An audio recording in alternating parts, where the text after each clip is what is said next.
webinar kita kali ini adalah long term tennis development. Apa yang dimaksud dengan long term tennis development? Long term development itu adalah sebelum kita memasuki spesialisasi bermain tenis, sebaiknya kita ini melatih anak-anak melalui olahraga pada umumnya ya. Jadi pembentukannya pertama adalah sebagai seorang atlet. Di sini dibilang adalah first building an athlete. Ya, jadi filosofi first an athlete, later a specialist itu menawarkan kepada kita suatu pilihan teori di mana kita bisa membina anak-anak ini yang berbakat, yang menonjol melalui pendidikan, keterampilan gerak dasar secara utuh atau secara holistik dengan fokus pada kesehatan dan kegembiraan. Ya, jadi mereka fun and enjoy. Jadi tidak ada gunanya kalau kita melatih sudah dari awal anak-anak diarahkan ke latihan-latihan yang sudah terstruktur. Anak-anak kecil khususnya anak-anak umur 6-10 tahun sampai 12 tahun tidak perlu berlatih hal-hal yang yang sudah di-set. Jadi mereka harus holistik secara alami berlatih. Kenapa? Karena dengan cara mereka berlatih secara holistik, secara alami yaitu melalui permainan. Partisipasinya di dalam berbagai macam olahraga atau aktivitas tubuh yang bermacam-macam itu akan menghasilkan suatu physical intelligence. Physical intelligence itu adalah kecerdasan fisik. Kecerdasan fisik itu adalah suatu kemampuan dari seorang anak dalam manage dan mengatur gerak tubuhnya untuk melakukan suatu gerakan. Jadi di sini dia bukan cuma sekedar belajar bagaimana bergerak, tapi dia mengerti apa yang harus dia lakukan. Karena itu setelah kita memberikan latihan-latihan secara multilateral di sini namanya ya, holistik tadi, goalnya adalah mendapatkan physical intelligence. Sekali lagi, physical intelligence itu adalah, saya tuliskan di sini.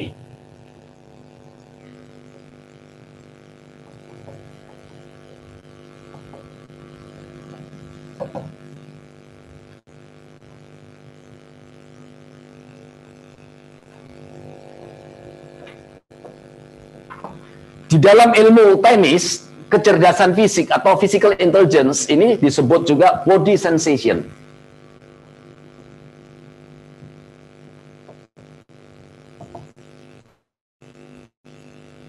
Body sensation ini adalah kemampuan seorang anak untuk memanage, mengatur atau mengontrol gerak tubuhnya dalam rangka melakukan suatu gerakan. Jadi the ability of a player to manage and to control body movement in order to execute specific action. Ya, specific action itu misalnya service. Service ini specific action. Bagaimana dia memanage gerakannya ini supaya efisien. Ya, saya kasih contoh. Dia tidak perlu melakukan gerakan yang berlebih-lebihan untuk servis seperti ini. Tapi cukup apa servis itu analoginya seperti orang mau melempar. Nah, lakukanlah saja gerakan ini. Nah, ini disebut physical intelligence salah satunya. Kedua, physical intelligence itu adalah anak yang cekatan, tangkas. Cekatan, tangkas itu jadi dia bisa mengeksekut segala macam gerakan, segala macam pukulan, segala macam bola yang datang dari lawan nantinya. Baik itu yang mudah, sedang maupun yang sulit. Nah, untuk mendapatkan physical intelligence, kecerdasan fisik ini, anak tidak bisa langsung berlatih tenis. Tapi dia harus dilatih melalui multilateral physical development.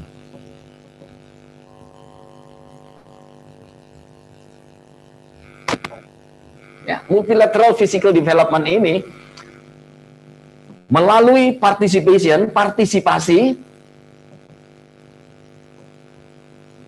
pada banyak olahraga atau kegiatan bermacam-macam aktivitas tubuh.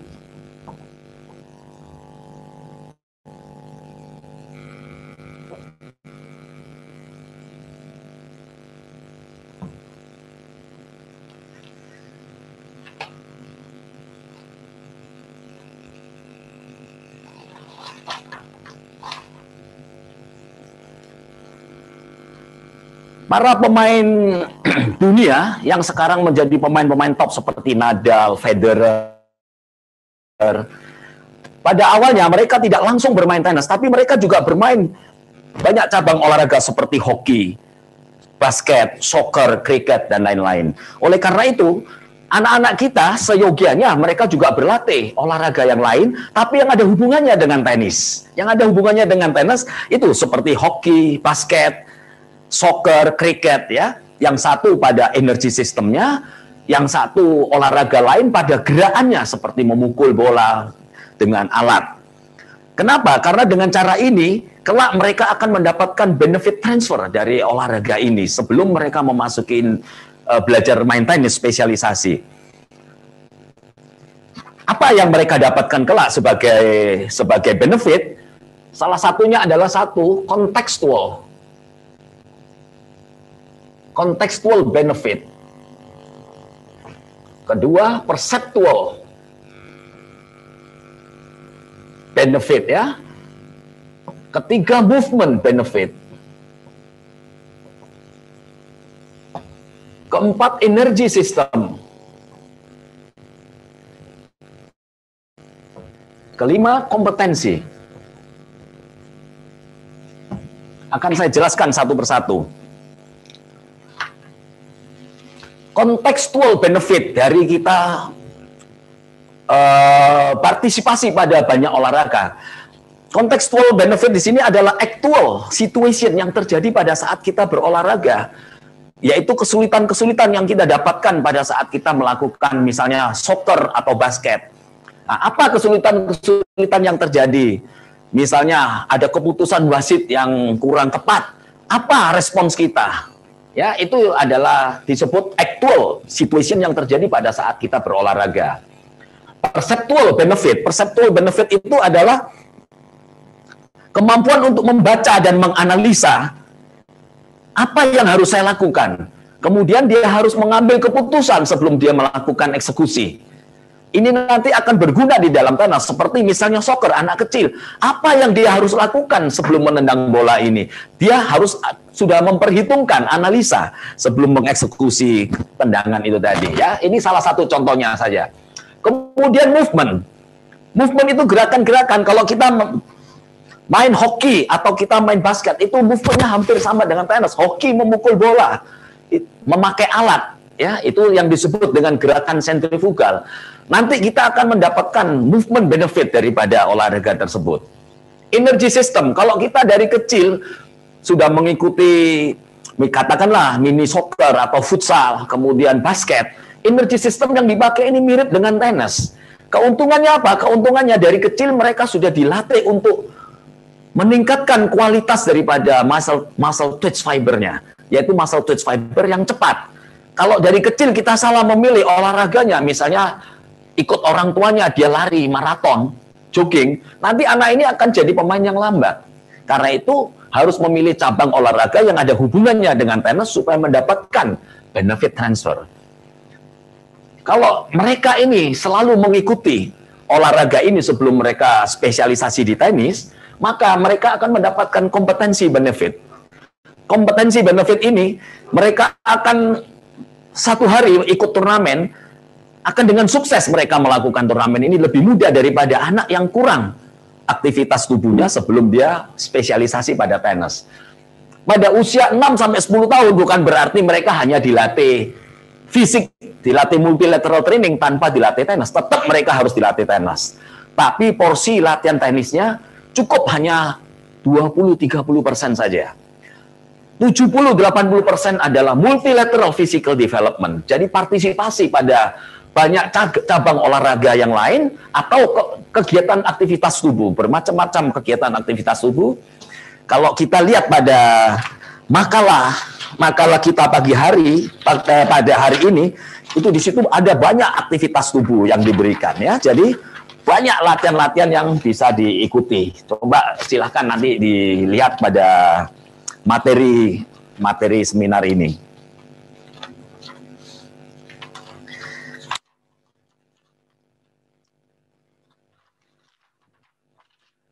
Sampai saat ini masih banyak organisasi olahraga di dunia maupun guru-guru, pelatih-pelatih olahraga yang masih memfokuskan muridnya ini menghabiskan banyak waktu hanya pada satu cabang olahraga. Misalnya kalau kita ngomong tenis, ada anak-anak yang usianya masih di bawah 12 tahun, tapi mereka sudah tiap hari bermain tenis. Nah, aktivitas seperti ini tidak banyak bermanfaat untuk tenis. Ini akan menyebabkan anak-anak ini mudah mendapatkan cedera. Ya, karena itu kita mulai sekarang harus mulai mempersiapkan anak-anak dengan latihan multilateral training. Pilihlah olahraga lain atau kegiatan aktivitas tubuh lain yang bisa membangun seluruh tubuh. Seluruh tubuh mereka ini artinya mereka tidak hanya dilatih pada bodinya saja, tapi mereka dilatih juga pada cara berpikirnya. Jadi mereka mengerti, ya, penjelasan-penjelasan ini tadi membuat anak jadi cerdas, mengerti apa yang harus mereka lakukan. Tentu untuk melaksanakan ini kita perlukan tahapan-tahapan. Ya. Perlu tahapan sesuai dengan kelompok umurnya, sesuai dengan tingkat kesulitan. Tingkat kesulitan di sini adalah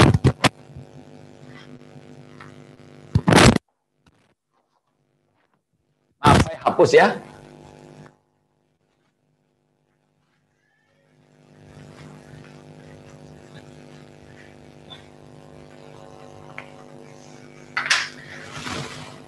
Ada anak-anak kelompok 12 tahun ke bawah. Usianya sama, 10, 11, 12 tahun. Kelompok umurnya sama.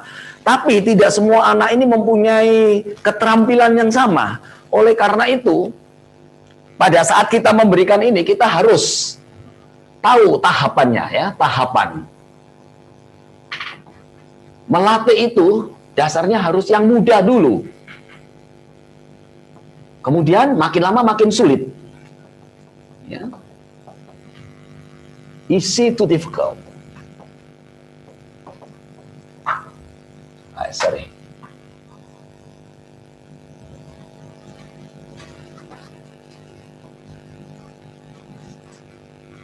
Sebagian kecil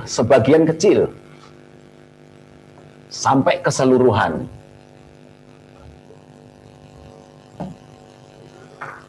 A part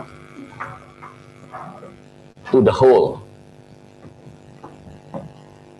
Kemudian simple, yang sederhana, sampai yang paling kompleks.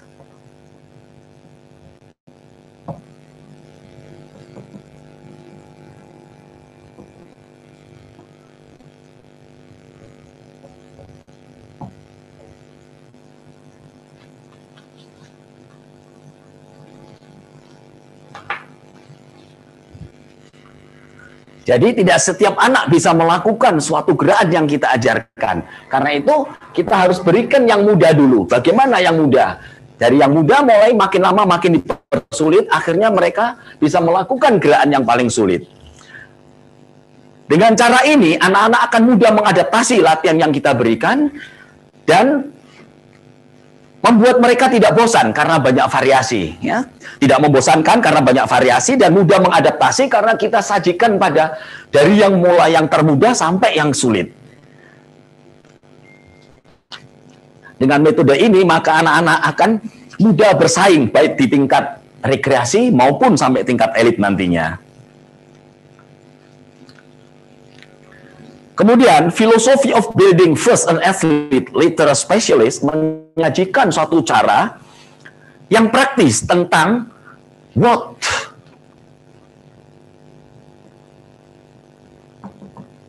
and how.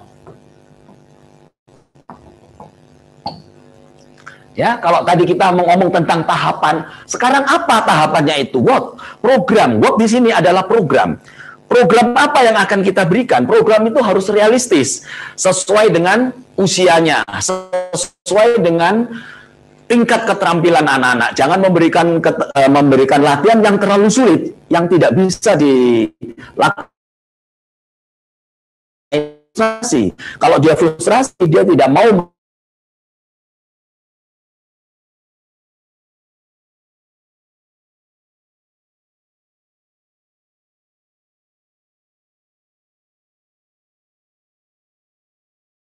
ada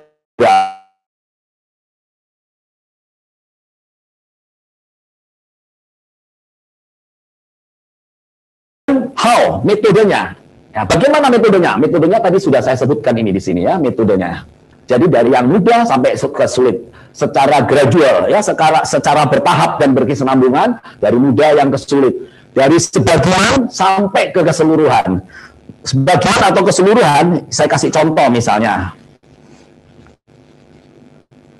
Misalnya mereka melakukan pukulan forehand. Sebelum mereka bisa melakukan pukulan forehand dengan keras, mereka lebih dahulu harus melakukan pukulan forehand yang simple, yang easy, yaitu di kira-kira 2 meter dari net. Pukul hanya light hit istilahnya, pukulan-pukulan ringan saja, pukul ke atas, di tap atau di touch. Ya. Jadi disentuh dan ditas asal lewat net. Netnya tentu net rendah mini tenis. Nah, dengan latihan ini pelan-pelan mereka nanti akan bisa melakukan dengan baik.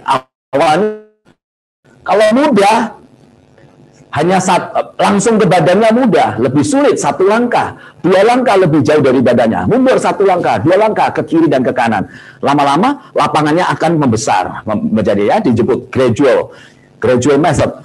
Graduated line method. Jadi lapangannya pun membesar sedikit demi sedikit. Bolanya dari bola merah ke orange, green, sebelum ke yellow.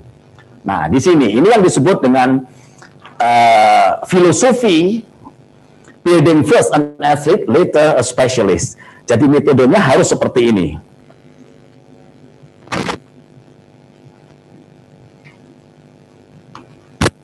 Ya, ini salah satu contoh dari tenis. Kalau contoh dalam olahraga lain, tentu olahraga fisik itu harus membangun dari overall physical ability agar mendapatkan kecerdasan. Overall physical ability itu bagian atas, upper extremities, bagian tengah, kemudian kaki di bawah. Cara bergeraknya berbeda-beda karena fungsinya adalah berbeda. Ya, tangan di atas ini fungsinya adalah untuk melakukan gerakan-gerakan eksentrik konsentrik, seperti melempar. Melempar itu gerakan eksentrik, waktu dia melepas bola ini konsentrik. Nah, kalau bagian tengah ini berputar, ya, berputar. Kaki yang di bawah ini untuk melakukan gerakan flexion extension. Berlatih harus spesialisasi bermain tenis. Sebaiknya kita ini melatih anak-anak melalui olahraga pada umumnya, ya. Jadi pembentukannya pertama adalah sebagai the objective of training. The objective of training, 1 itu tentu purpose. Kedua,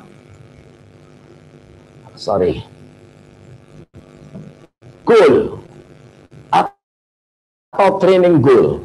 Apa training goalnya? Sasaran. Saya kasih contoh di dalam permainan tenis karena kita di sini adalah pelatih tenis. Misalnya, kita hari ini topik latihan kita, ya tentukan dulu topik latihannya. Topik latihannya adalah baseline play misalnya. Baseline play. Apa purpose daripada baseline play? Apa purpose-nya? Kalau kita main di baseline, tidak bisa kita hanya mukul bola asal pukul, tepak-tepok dari baseline ke baseline. Supaya anak kita ini pandai melakukan baseline rally, baseline play, maka purpose-nya adalah rhythm. Ya. Jadi yang utama adalah rhythm. Rhythm ini adalah berbeda-beda spin, speed, ya, berbeda-beda rhythm, spin dan speednya. Jadi mereka harus bisa memukul bola top spin, slice atau flat. Ya, di sini spin ini bisa top spin, bisa under spin atau slice. Speed ini flat. Purpose-nya ini. Sekarang goal-nya. Apa goal-nya? Goal ini tidak boleh terlalu muluk-muluk. Goal-nya ini harus realistis. Anak-anak kecil tidak bisa mukul bola 10 kali, 15 kali tidak boleh mati, itu monoton. Nah, kalau kita mau melatih ritme, mereka tidak boleh gagal. Katakanlah goalnya adalah 3 pukulan pertama, ya, 3 pukulan pertama tidak boleh mati. 3 pukulan pertama itu harus bisa. 3 pukulan pertama, misalnya tentukan pukulan pertama 1 flat misalnya, yang kedua slice, yang ketiga top spin.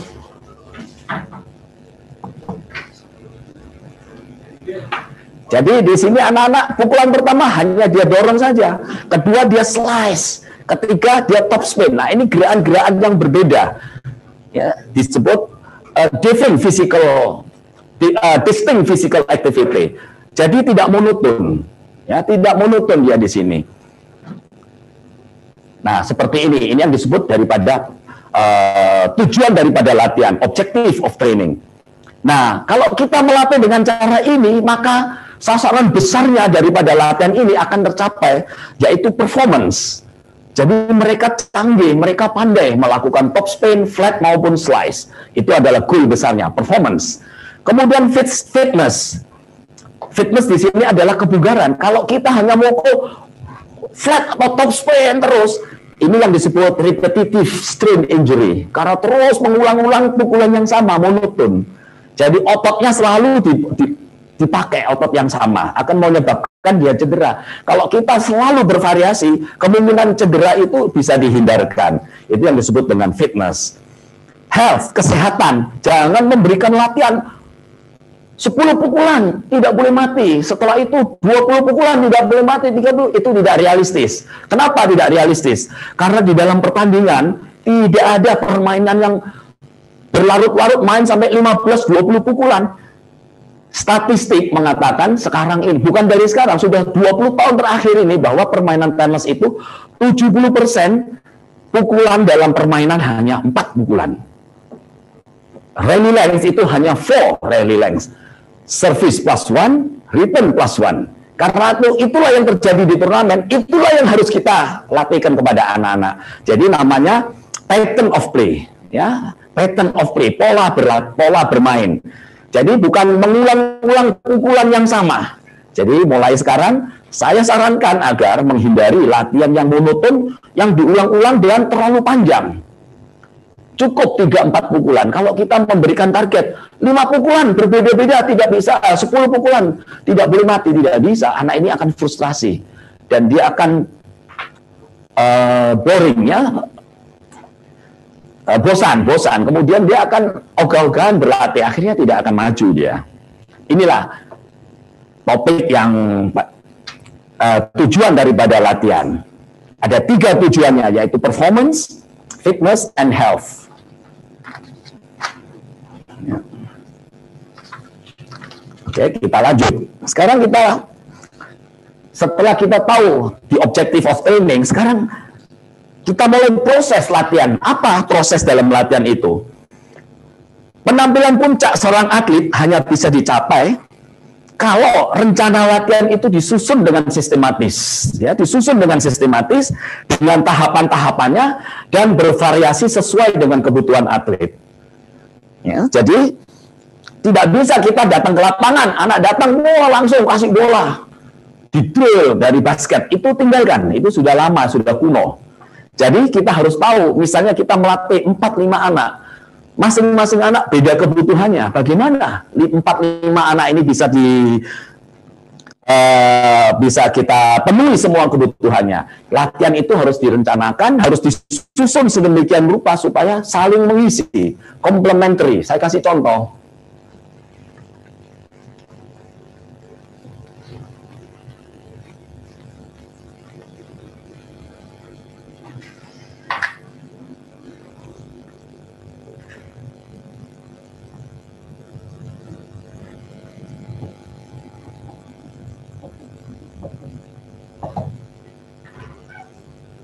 Complementary.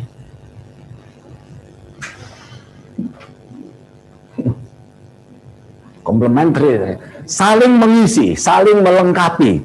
Jadi kalau ada satu anak memukul ground stroke, yang lain mestinya volley. Kemudian yang satu anak misalnya melakukan approach shot, yang lain tentu harus passing shot.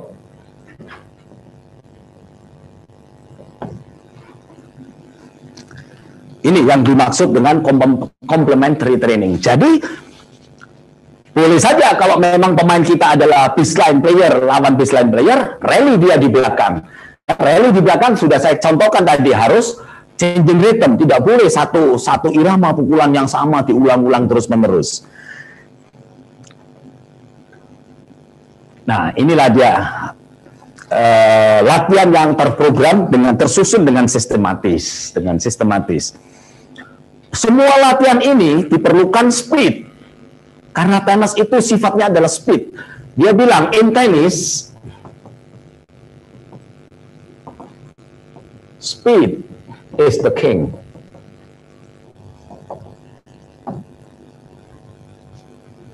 Speed is the king. Karena itu, dalam kita mempersiapkan latihan anak-anak ini, selalu kuncinya adalah speed. Speed di tenis itu bisa dicapai dengan dua cara.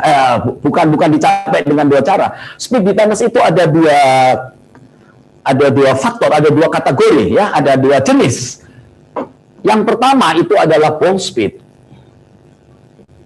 Kita bisa mencapai speed dengan ball speed, pukulan, atau disebut dengan power. Yang kedua, kalau kita ngomong speed itu tempo. Ini kalau pada pukulan tenis, tempo. Nah, bagaimana kalau kita sekarang mengejar bola? Ya, mengejar bola di dalam tenis itu adalah kecepatan reaction. Reaction, speed. Kecepatan di tenis itu bukan kecepatan lari 100 meter, 200 meter. Karena bermain tenis tidak pernah lari sejauh itu. Main tenis hanya berlari maksimum 4,5 sampai 5 meter. 6 meter katakan paling jauh. Kalau dia sudah lari jauh lebih dari 5 meter, biasanya bola kembaliannya pasti disebut netral, tanggung, mudah dibunuh oleh lawan. Kenapa? Karena di tenis setiap poin itu mereka hanya berlari mereka berlari 8 sampai dengan 15 meter. Itu per poin. Ya, per poin. 8-15 meter itu terdiri dari 3 sampai 4 changing of direction. Merubah arah. Ya, merubah arah. Nah, di sini changing direction ini reaction yang pertama ini adalah fisik ini ya, pada kakinya, reaction speed. Yang kedua adalah agility atau changing of direction. Changing of direction, ya, merubah arah, kemampuan merubah arah. Itulah speed di tenis. Karena itu kalau kita melatih fisik anak-anak, mempersiapkan anak-anak pada multilateral training, fokus kita tentu pada latihan-latihan ini. Jangan memfokuskan lari, anak-anak disuruh lari, oke, lari. Stadion 10 putaran. Nah, itu tidak menggambarkan spesifik physical development untuk anak-anak tenis. Kalau kita mempersiapkan pemain tenis, ya. Jadi kalau kita mau melatih anak-anak untuk bermain tenis dengan bagus, latihan fisiknya yang off-court training di luar tenis adalah ini. Yang ini adalah kemampuan memukul, ya, ini kemampuan memukul, ini kemampuan reaksi, mengejar bola. Karena bermain tenis itu ada dua faktor, running and hitting. Kapan dia harus running? Kapan dia harus hitting? Dia running, reaction yang pertama. Jadi bukan speed berlari, tapi reaction. Kalau kita melatih reaction, kita bisa mendevelop kemampuan speed anak-anak ini untuk mengejar bola, mengenai bola itu sampai dengan 20%. Tapi kalau kita melatih ototnya berlari sprint, itu hanya 2%. Itu ada di ASM, di Athletic Scale Model. Ya, itu research 15 tahun dilakukan research di situ. Jadi untuk melatih kecepatan pada tenis bukan pada ototnya, bukan pada kekuatannya, tapi adalah reaksi mata, yaitu yang disebut perception ability atau anticipation. Itu yang paling penting di dalam tenis. Karena itu untuk melatih multilateral ini bukan lari di track, ya, bukan lari di track 100 meter, 200 meter, itu tidak akan banyak membantu. Oke?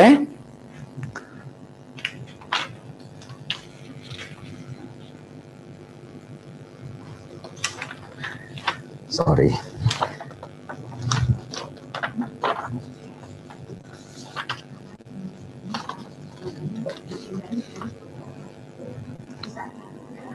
Ya. Sekarang kita terus. Nah, untuk bisa melatih anak-anak nantinya bisa melakukan permainan tenis dengan baik, maka kita ini memerlukan suatu mengapai attributes daripada anak-anak ini. Attributes itu adalah apa? Sesuatu yang mereka miliki, kemampuan physical ability yang mereka miliki. Itu biasa disebut dengan biomotor, ya, biasa disebut dengan biomotor.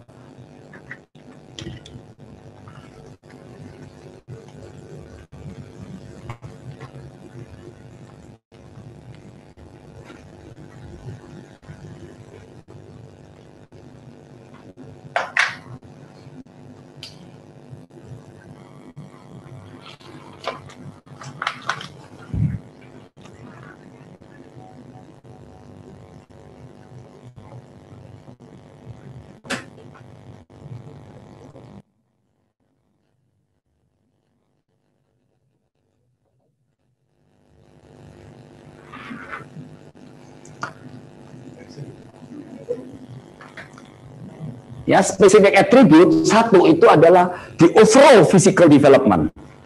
Pertama adalah overall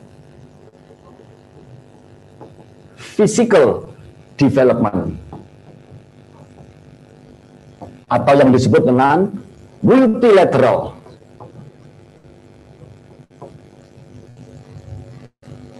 development.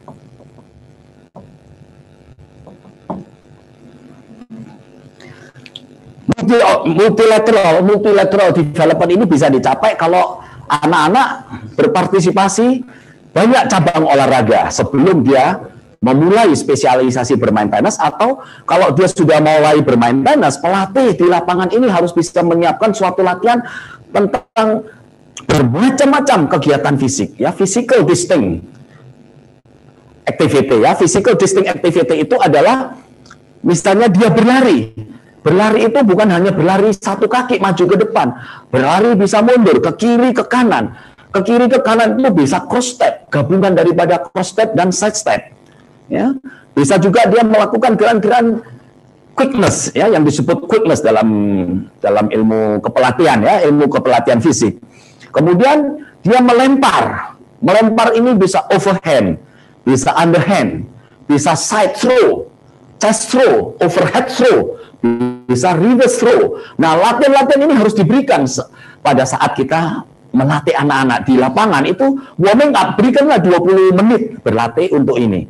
Tentu saja bolanya bukan medicine ball yang kita pakai. Kita pakai bola-bola yang beratnya tidak sampai 1 kilo. Kira-kira 600 sampai 800 gram.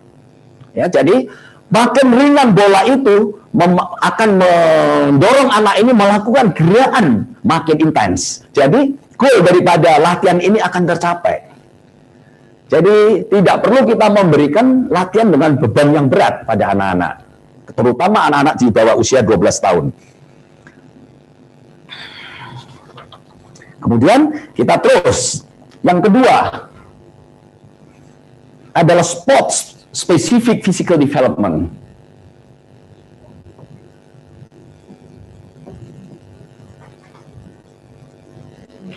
Sport specific physical development, ya.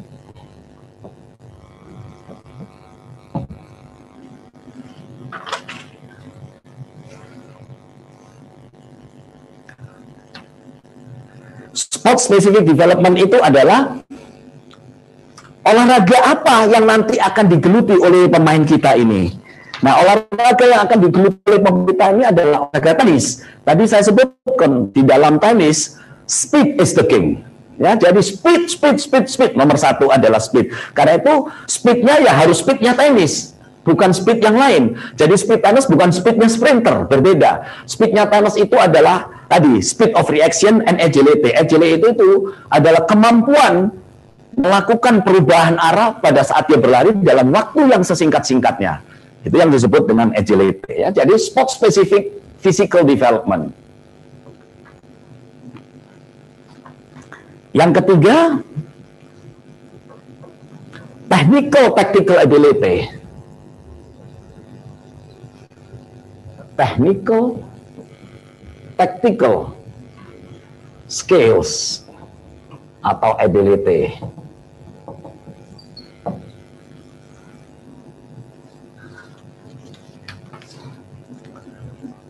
Kenapa di sini saya tidak pisahkan teknik sendiri, taktik sendiri? Di dalam teori belajar mengajar tenis, teknik tidak bisa dipisahkan dari taktik. Ya, karena teknik ini selalu berhubungan dengan taktik. So, what is teknik? Teknik itu selalu diawali dengan niat, kemauan, tujuan. Ya, jadi dalam bahasa Inggris, teknik itu selalu dimulai dengan intention. Teknik starts with intention. Sorry.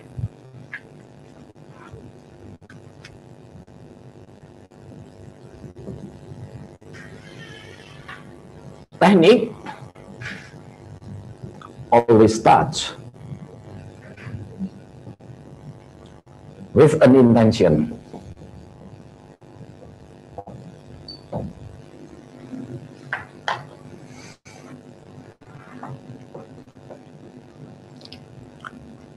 Kalau kita tidak punya niat, tidak punya tujuan, teknik apa yang bisa kita lakukan? Tidak tahu. Ya, karena itu jangan mengajar anak-anak tahu-tahu kasih bola pukul untuk apa? Jadi tujuannya yang nomor satu. Ya, tujuannya nomor satu. Teknik always starts with an intention. Karena itu melatih teknik ini harus melalui fungsi-fungsi daripada pukulan. Fungsi-fungsi daripada pukulan. Karena itu in developing teknik harus bisa meng-combine all function within techniques. All function within techniques, ya. Jadi to combine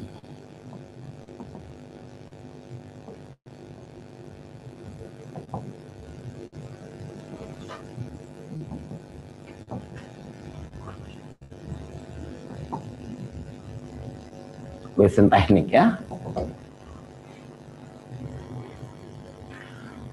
Function itu adalah alat untuk mencapai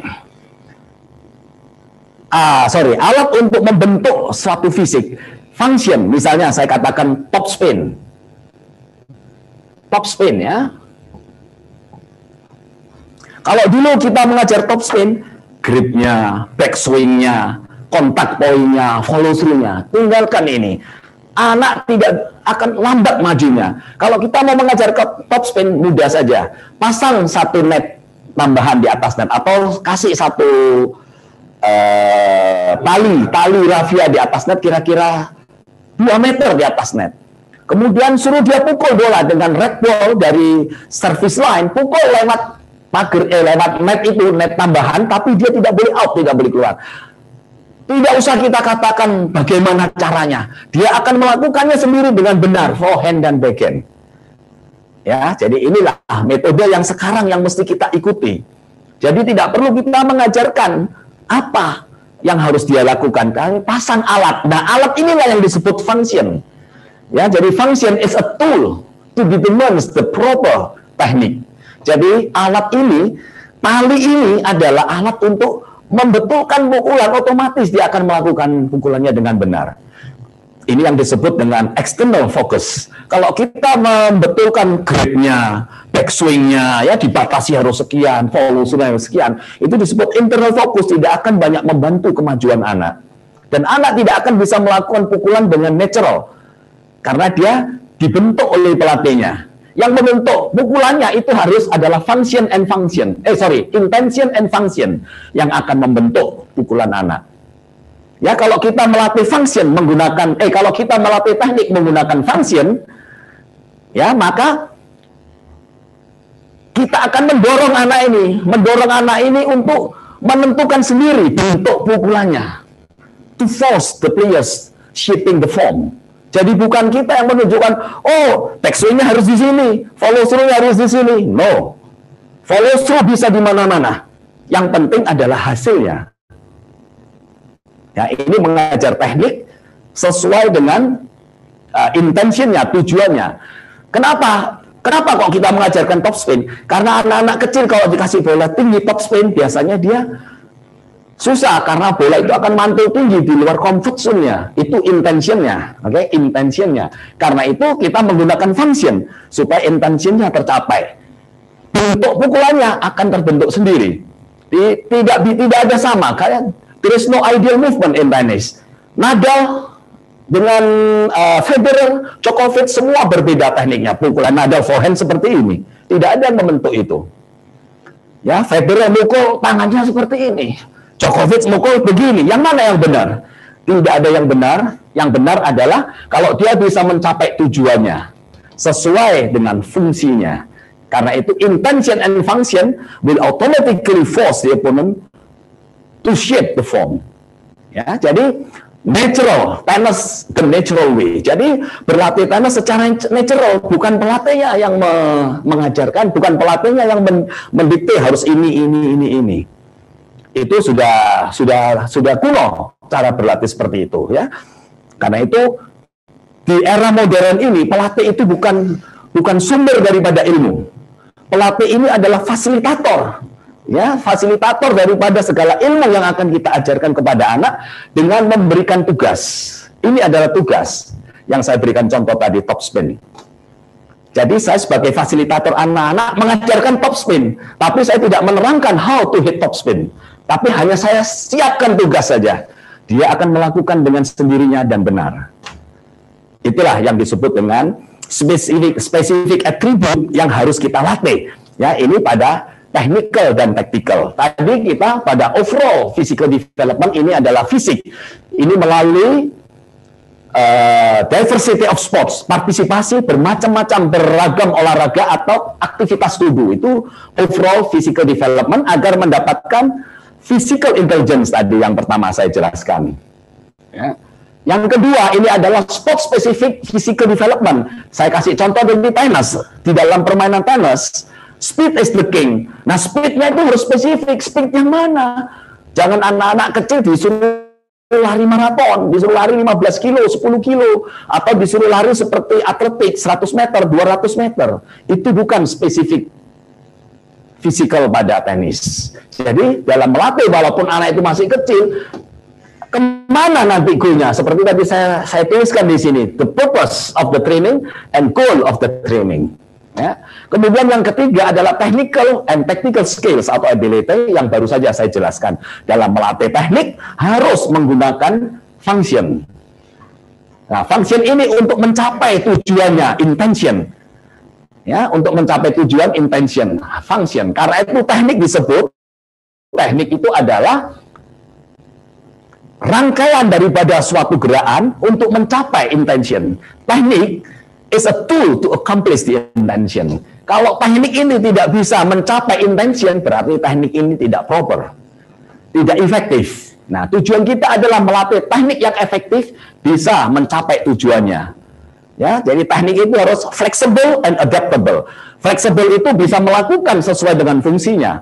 Adaptable itu bisa mencapai sasarannya. Jadi the proper technique, the effective technique is technique that able to achieve the tactical goal, the tactical objectives. Itu teknik yang benar.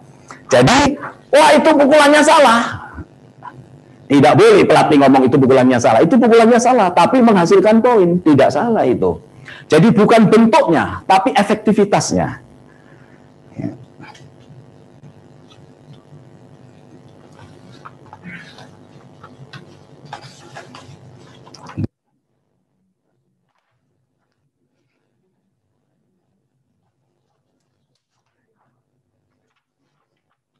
Ya.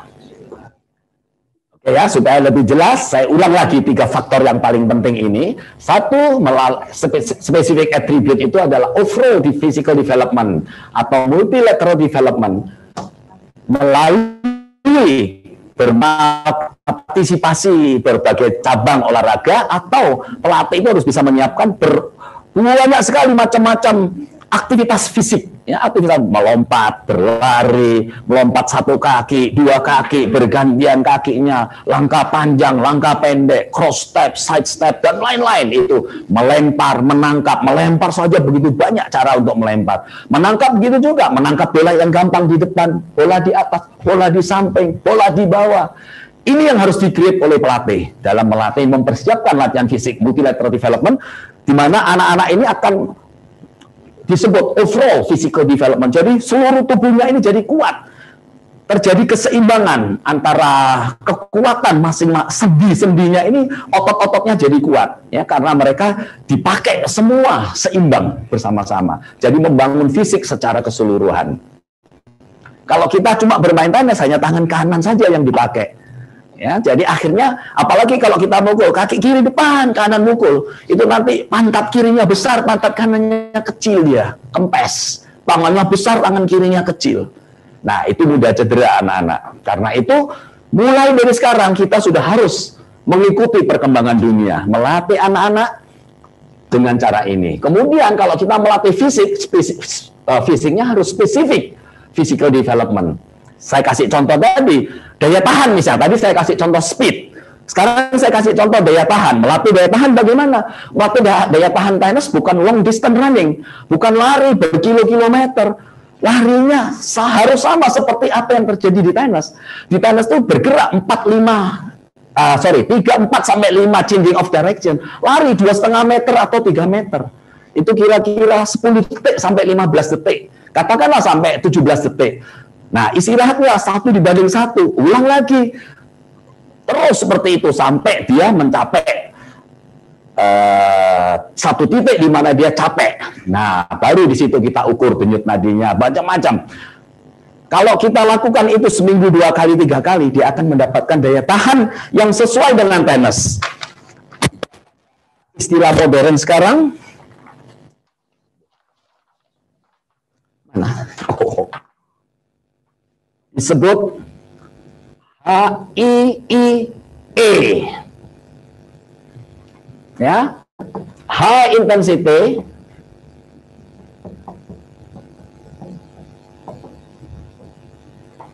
bukan interval tapi intersperse.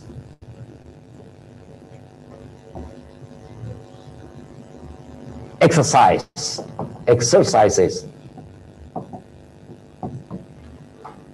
Orang lain boleh pakai ini, HIIT, High Intensity Interval Training. Tenis bukan interval training. Interval training itu tetap tentu. Lari 100 meter, recovery 100 meter. Ya, lari 200 meter, dia jogging 200 meter. Tetap tentu, di tenis tidak ada tetap tentu. Kalau kita berikan latihan ini, denyut nadinya akan naik turun dia. Ya, panjang pendek, berikanlah latihan panjang pendek sesuai dengan tenis. 10 detik itu, less than 10 detik, kurang daripada 10 detik itu 70%. 20% di atas 10 detik sampai dengan 15 detik. Kemudian 10%-nya antara 15 detik sampai dengan 20 detik. Nah, kita acak aja sendiri di mana. Jadilah satu latihan. Exercise-nya, terserah Anda apa exercise-nya. Tapi prinsipnya seperti ini. 10 detik 70%, 10, 15 detik 20%, 15, 20 detik 10%. Itulah yang terjadi di dalam pertandingan tenis. Jadi kita harus practice smarter to win more, katanya ya. Practice smarter to win more. Kalau kita masih mengikuti cara lama, melatih endurance dengan lari long distance, apa yang terjadi kalau kita lari long distance? Muscle catch fiber-nya itu muscle catch fiber yang lambat. Jadi dia tidak bisa melakukan gerakan-gerakan meledak nanti ya. Kalau terlalu lama dia berlatih seperti itu. Karena itu inilah yang disebut dengan sport specific, ya, physical development. Baik endurance-nya, maupun speed-nya, nanti kekuatannya, strength-nya nanti kalau dia sudah puber ya, silakan dilatih, tapi harus sesuai dengan principle of training daripada tenis. Jadi principle of training dari tenis tidak sama dengan principle of training dari olahraga-olahraga yang lain. Karena itu harus belajar yang spesifik, bukan yang umum.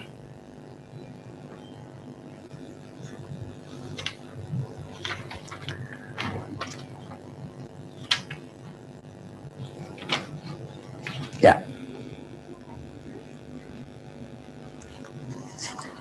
Ini yang paling penting ya, specific attribute. Di sini specific attribute ada 6. Di sini ada psychological characteristic, health maintenance, yang lain, yang satu lagi adalah injury resistance and theoretical knowledge. Saya tidak akan membahas ini terlalu banyak karena saya bukan psikolog. Bisa saya bahas ini, tapi panjang. Nanti di kesempatan yang akan datang kita akan bahas tentang apa itu yang disebut dengan karakter psychological characteristic, health maintenance and injury system, atau theoretical knowledge.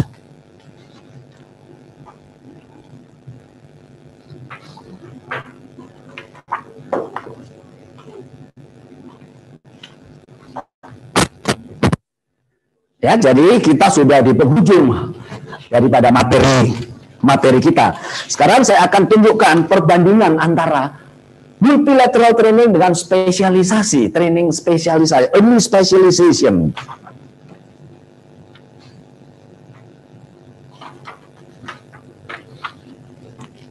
Saya hapus ya.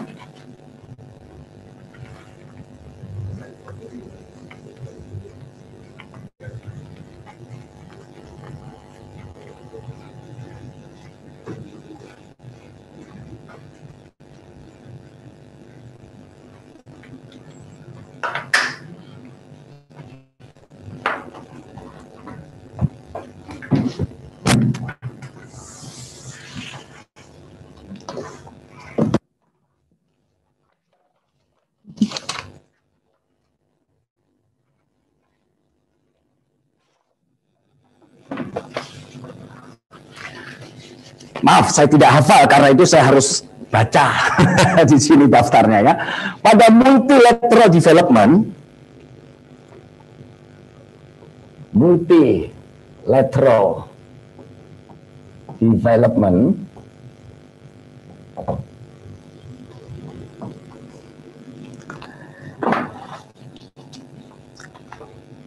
peningkatan kinerja atau performa, ya, peningkatan kinerja atau performa dari atlet kita ini lambat, tidak cepat. Kenapa? Karena 70-80% mereka adalah berlatih, membangun kemampuan fisiknya secara menyeluruh.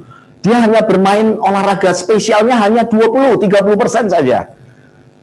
Ya, karena itu dia akan lambat performance-nya, ya. Lambat performance. Performance-nya.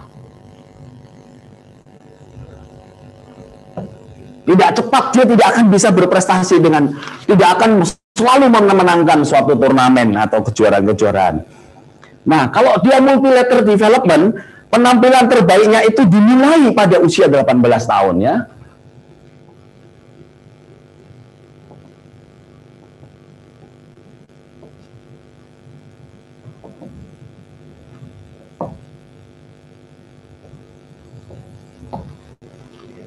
sampai 18 tahun.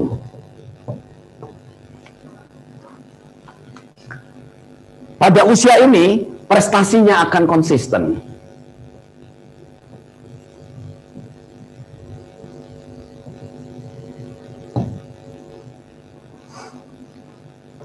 Kemudian karirnya akan lama. Karir yang lama.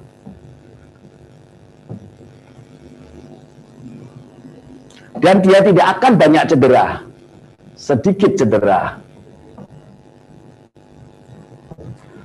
Cedera ini tidak bisa kita hindarkan. Suatu saat atlet kita, walaupun dia multilateral development, pasti dia akan kena cedera. Saya kasih contoh, misalnya dia sedang lari, tahu-tahu di situ dia terpleset, tergelincir, pasti ada cedera. Ya, jadi dia bermain di udara yang panas sekali. Misalnya ikut Australian Open Junior di Australia, udara di sana bisa mencapai 40 derajat Celcius.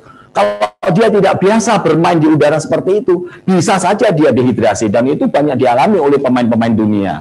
Ya, sehingga Australian Open kadang-kadang tidak dimainkan di siang hari, dia dimainkan di malam hari karena menghindari cuaca panas. Ini dia. Kalau berlatih multilateral, perbedaannya ini di sini. Sedangkan mereka yang elite specialization,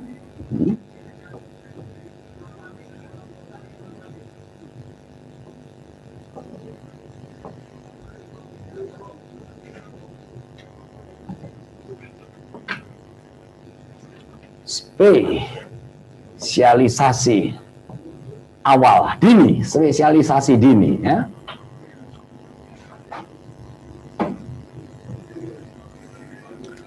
Cepat berprestasi.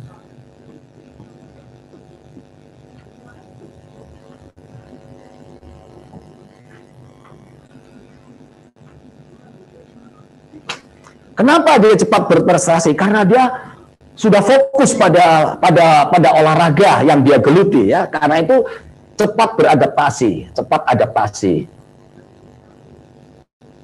Karena spesialisasi.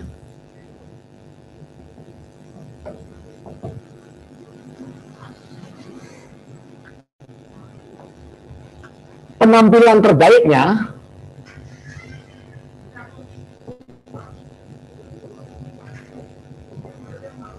pada usia 16 tahun, 15-16 tahun. 15-16 tahun. Kalau pada multilateral, penampilan terbaiknya prestasi dimulai. Ya, dimulai pada usia 16 sampai 18 tahun. Tapi kalau dulu berlatih spesialisasi dini, spesialisasi awal, penampilan terbaiknya akan dicapai pada usia 15-16 tahun. Dan biasanya kalau Anda early specialization akan banyak mendapatkan cedera. Karena mendapatkan cedera, prestasi yang tidak konsisten. Tidak konsisten.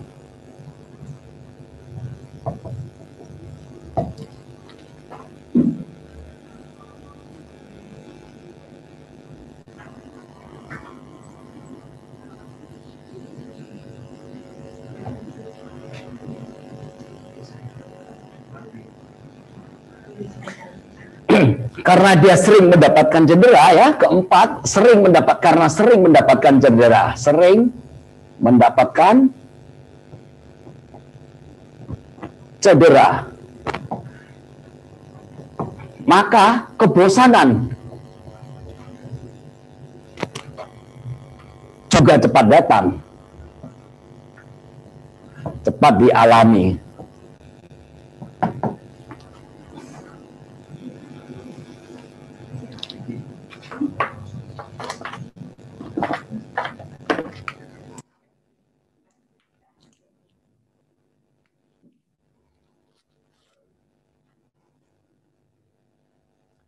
Biasanya kalau di early specialization ini, mereka hanya mundur atau burn out, ya, di sini stres, burn out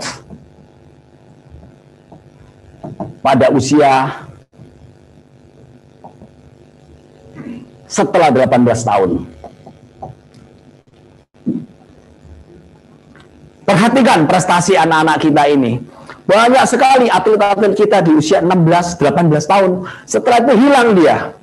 Tidak lagi bisa berkompetisi di kompetisi senior, baik internasional maupun nasional maupun internasional. Ya, karena itu tahapan-tahapan inilah yang harus kita lalui, harus kita berikan kepada anak-anak didik kita supaya kita mempunyai anak-anak yang karirnya nanti panjang, lama, ya, karirnya panjang atau lama.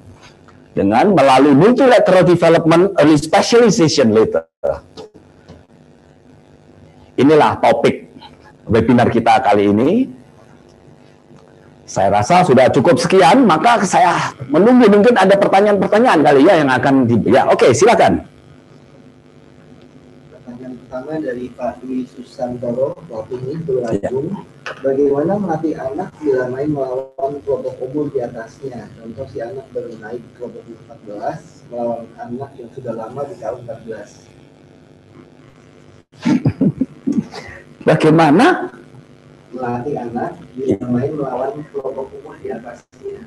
Contoh, si anak baru naik tahun 14 melawan anak yang sudah lama di tahun 14. Mungkin anak itu usia 12, mungkin lawannya 14. Ya, itu kan kita harus membuat analisa dulu.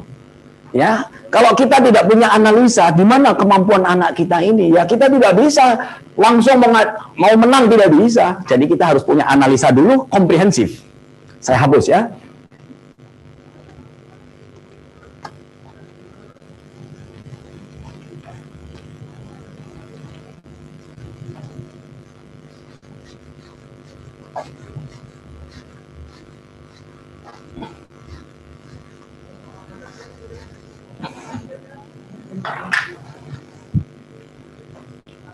Mesti ada analisa. Analisa yang komprehensif.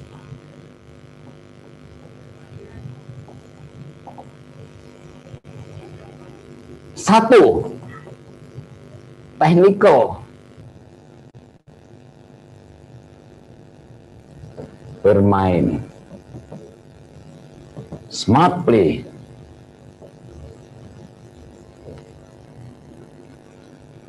Jadi kita sebagai seorang pelatih harus mengerti anak ini pandai nggak bermain. Apa yang dia mainkan? Itu kita harus tahu game type-nya dulu.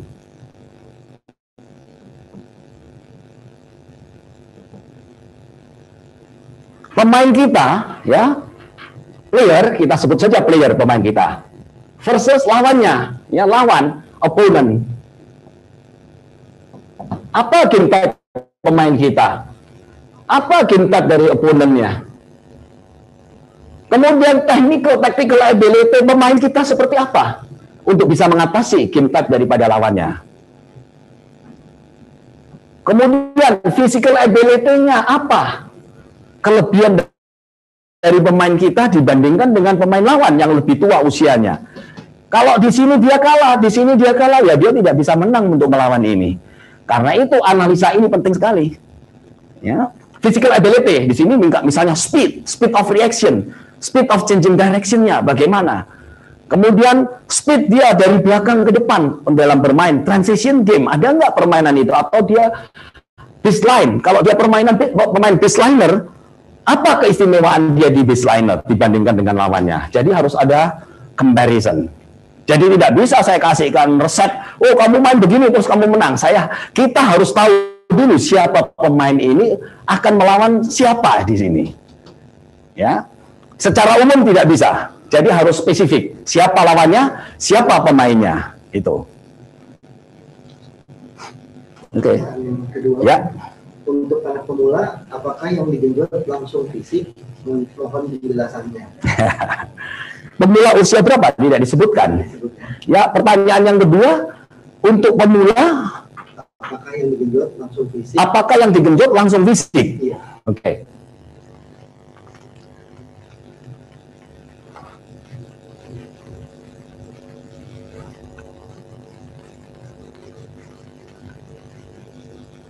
Tadi sudah saya sebutkan bahwa berlatih itu harus terencana, ya, sistematik.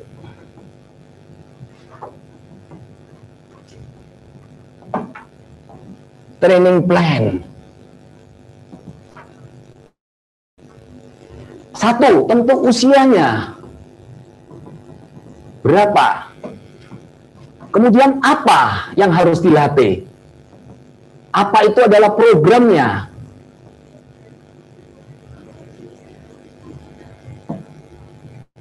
Ketiga, bagaimana? Itu metodenya.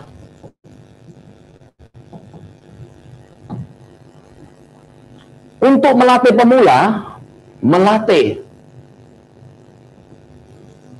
anak-anak U12 misalnya berbeda dengan melatih anak-anak U14, tidak sama dengan anak-anak U14. Anak-anak U14 ini biasanya sudah puber. Ya, sudah puber. Kalau dia sudah puber, dia perlu dilatih endurance. Kalau anak-anak di masih di bawah 12 ini, kita latih speed yang spesifik tenis, ya. Spesifik. Speed untuk tenis.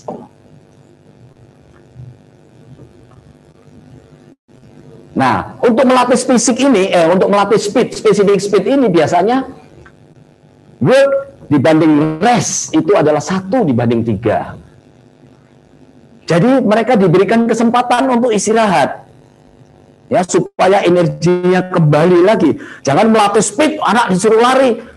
Misalnya ini, lari mengelilingi lapangan, dua lapangan, dia lari speed keliling, pakai time track, dicatat, dilaporkan ke orang, wih anakmu segini lari.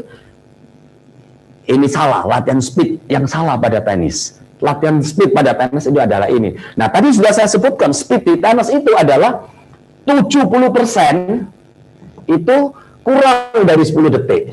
Kurang dari 10 detik. Sorry. Ya. Ini aktivitas. Misalnya sprint, oke? Tentu harus changing of direction. Sprintnya jangan sprint lurus, tapi sprint yang changing of direction. Kurang daripada 10 detik, itu terjadi 70% di dalam pertandingan. Antara 10 detik sampai dengan 15 detik, itu kurang lebih 20%. Ya, ini semua kurang lebih ya, tidak ada yang pasti. Kemudian antara 15 sampai ke atas, itu ya kira-kira 20 sampai 30 detik, itu hanya 10% saja. Nah, kita harus acak. Gimana ini 10 ini ya, supaya anak tidak terlalu lelah.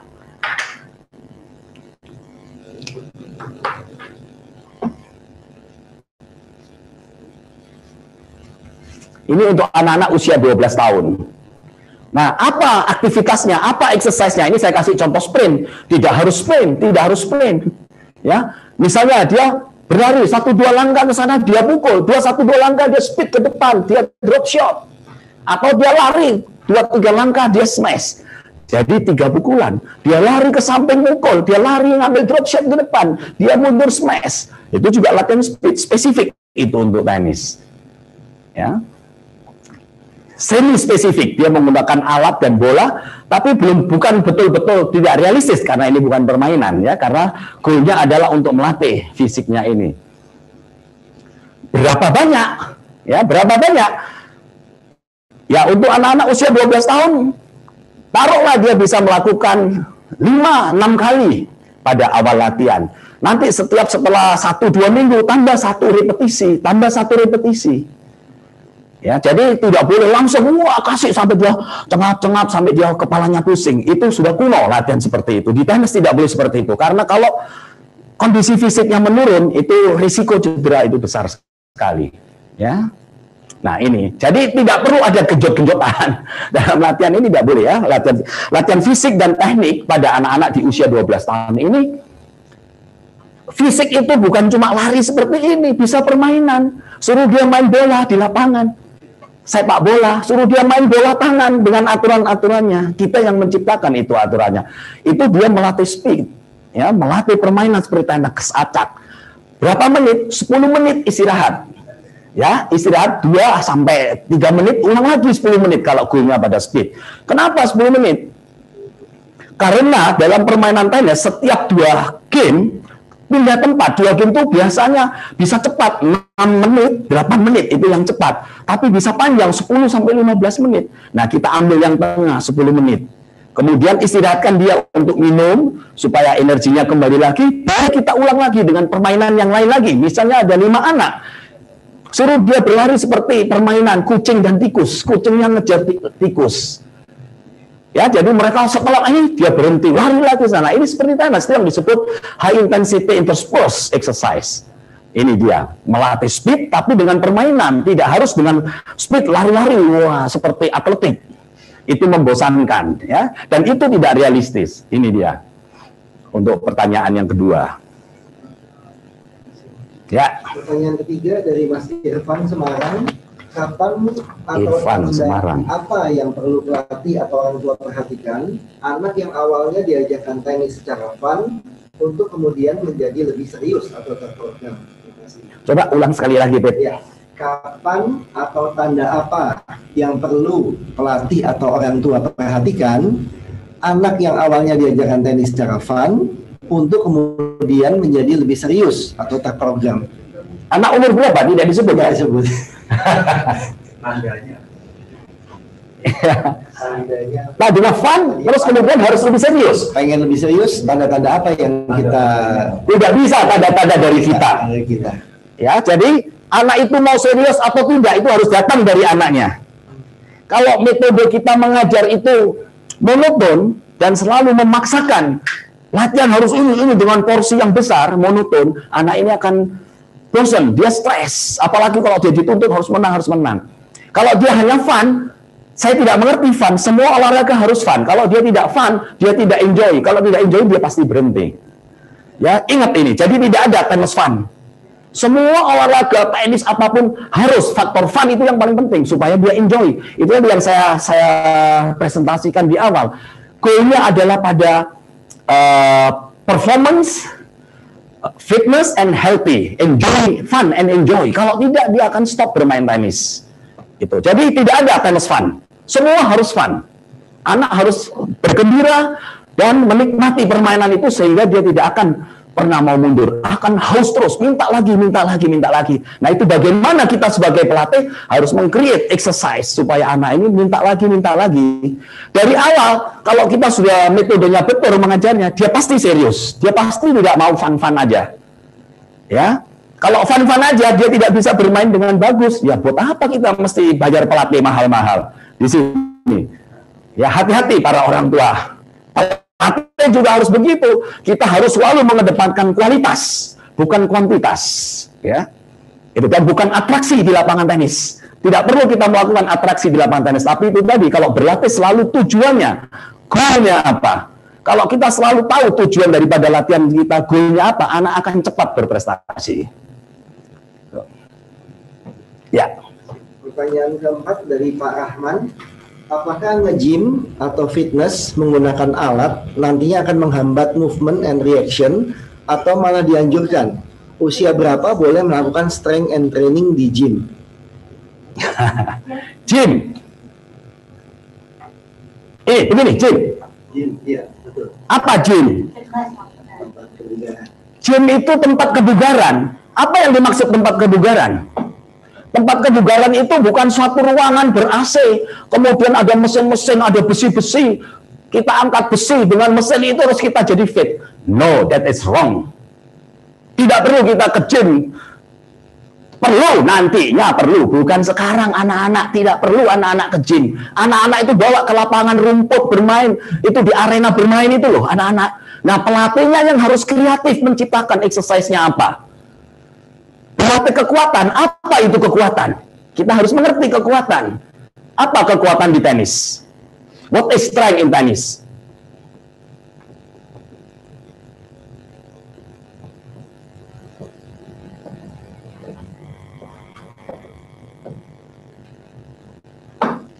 Kalau Anda ngomong gym, di situ mesin mengangkat beban, itu bukan strength untuk tenis.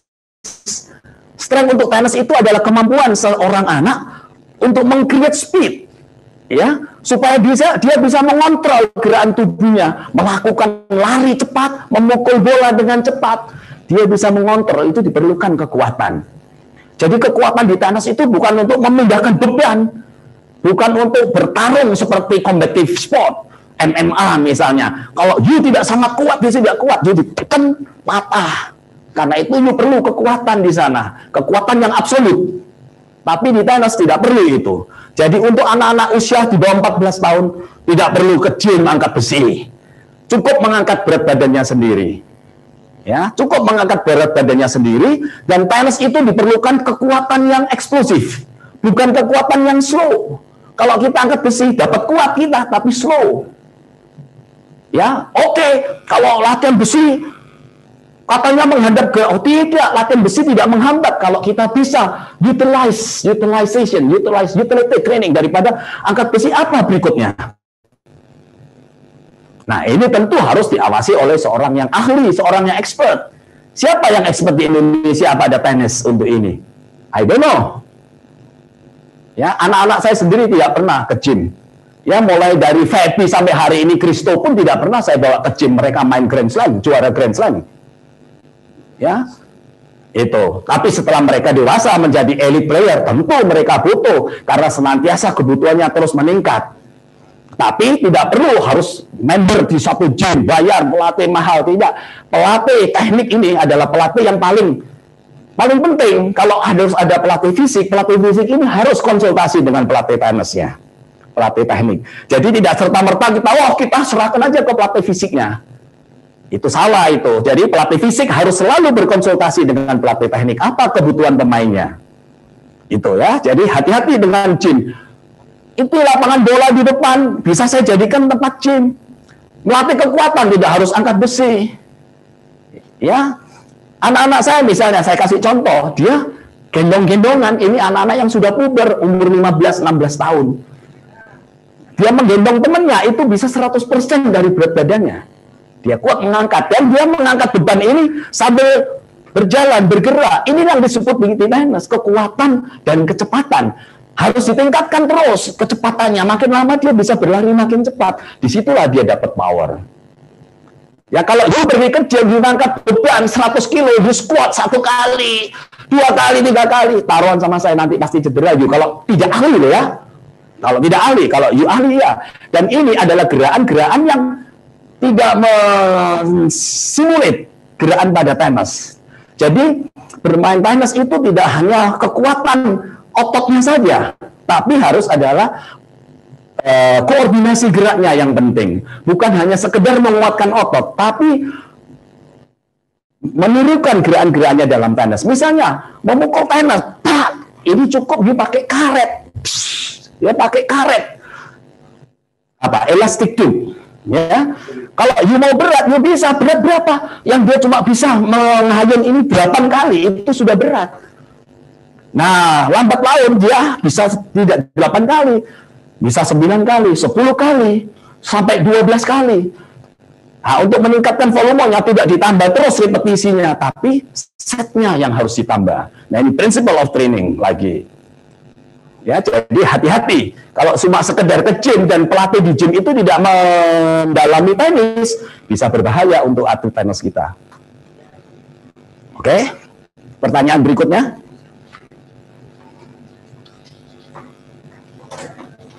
Ada yang nanya lagi dari Pak Kimba, Jakarta Selatan.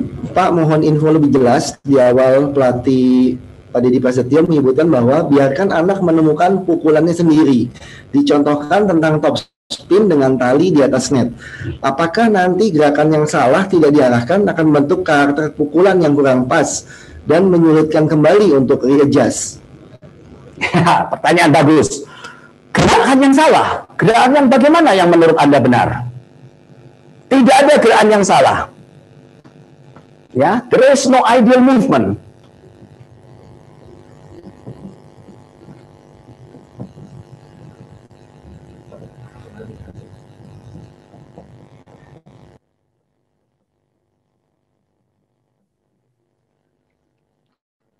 Menurut kita gerakan yang benar yang bagaimana? Oh, kita difoto, di shoot, kemudian masuk ke depth face. Gerakannya seperti ini benar. Gerakan ini tidak sesuai dengan tujuannya. Untuk apa gerakan itu? Ya, jadi bukan gerakannya, tapi hasilnya. Itu tadi yang saya katakan. Dia mukul di atas tali itu tetap dia harus masuk ke dalam service box. Dia akan berusaha sendiri nanti bagaimana dia akan mukul masuk. Kalau dia bisa memukul itu dengan baik, dengan masuk, pukulannya masuk, pasti gerakannya itu benar. Sekarang saya mau bertanya, kalau Nadal mukul seperti ini, betul apa salah? Hah? Masa betul? Belajar dari mana? Kalau gitu murid kamu ajar begini ya. Menyisir. Itu hati-hati Bapak. Jadi kita tidak perlu mengajarkan bentuk formnya. Ya, jangan mengajarkan formnya. Nih, don't shape the form. Shaping the form ini adalah intention and function. Jadi natural way, ya. Itu. Masih ada pertanyaan? Ya. Pak Cahyono. Cahyono mana ini? Apa akibatnya anak junior KU 8 tahun ke bawah belajar tenis bolanya tidak sesuai, pakai bola yang biasa orang senior pakai, tapi bolanya sudah gembos semua buat latihan anak junior? Ya, kalau kita pakai itu namanya yellow ball, regular ball atau yellow ball. Walaupun bola itu sudah gembos, tetap aja bola itu keras untuk anak-anak. Ya, kalau anak 8 tahun mukul itu sakit tangannya. Itu satu. Kedua, walaupun bola itu sudah gembos, tetap lebih cepat berlarinya dibanding dengan bola-bola yang dimodify. Ya, kalau kita pakai bola itu, risikonya bola itu akan mantul lebih cepat, lebih tinggi di luar comfort zone kita. Maka anak ini bisa cedera. Kalau tidak cedera, tekniknya akan jelek, mukul terlambat, misalnya seperti ini mukulnya. Jadi mukul tenis itu harus fine tune. Ya, fine tune itu harus bola harus selalu di comfort zone-nya. Itulah teknik yang benar. Ya, teknik yang benar adalah memukul bola selalu di comfort zone-nya. Ya, kalau dia memukul bola tidak di comfort zone, misalnya memukul bola seperti ini. Nah, ini dia tidak memukul dengan benar. Ini yang harus dibenarkan. Kalau dia mukul bola seperti ini, kesalahannya bukan pada anak-anak, kesalahannya pada pelatihnya. Kesalahannya pada pelatihnya. Kenapa? Mungkin pelatihnya memilihkan bola yang tidak sesuai, memberikan umpan yang terlalu cepat, terlalu tinggi bagi muridnya. Nah, disinilah perlunya seorang pelatih itu mengerti anak umur 8 tahun, anak umur under 12, under 14, seperti apa kecepatan bolanya, seperti apa ketinggian bolanya, seberapa jauh dia mesti di fit bola itu. Itu dia ya. Jadi seperti tadi yang saya katakan, intention and function automatically reshape the form. Bukan kita, bukan pelatihnya yang mengatakan ini betul, ini salah. Bukan kita.